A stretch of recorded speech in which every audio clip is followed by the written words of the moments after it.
مرازيق على الخط، هيبدأ يجهز البديل اللي يتواجد دلوقتي. اللاعب اللي هقول لحضراتكم عبد الرحمن شريف دلوقتي للداخلية، اللاعب رقم 29 عبد الرحمن شريف داخل منطقة ال 18. يمشي على طول الكرة عند اللاعب اللي بيتواجد وهو البديل. ادي التدخل وامين عمر يحتسب ركله جزاء.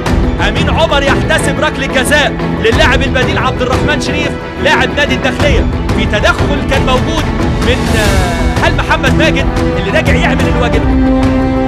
اتلعبت الكرة عند عبد الرحمن ما بينه وما بين يوسف تونجي، وادي التدخل وهو مش شايفه خالص محمد ماجد، وحب يطلع الكرة لكن على طول عبد الرحمن شريف. بص الحتة دي مش شايفه خالص، لكن هي ركلة جزاء احتسبها امين عمر.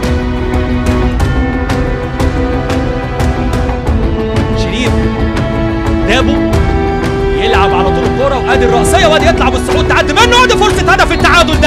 دخلت المرمى على طول، هدف التعادل لصالح نادي الداخلية عن طريق اسلام عبد النعيم. ادي الدربكة اللي كانت موجودة داخل منطقة ال 18 او داخل السكس يارد على طول في عند المقاولون العرب، كرة لصالح نادي الداخلية. بص الكرة من تاني يوسف تونجي وعبد الرحمن، وادي لف الجسم بشكل كويس وهو واقع على ارض الملعب. اسلام عبد النعيم يسجل هدف التعادل لنادي الداخلية. هدف الصعود وادي مباراة بلدية المحلة سبورتنج، لكن تم تأجيلها. تمشي على طول الكرة وتفوت دلوقتي لصالح نادي الداخلية. ادي عبد الرحمن يلعب على طول الكرة عند يوسف تونجي، ادي يستلم يوسف ويسلم كورته عند شريف دابو، لكن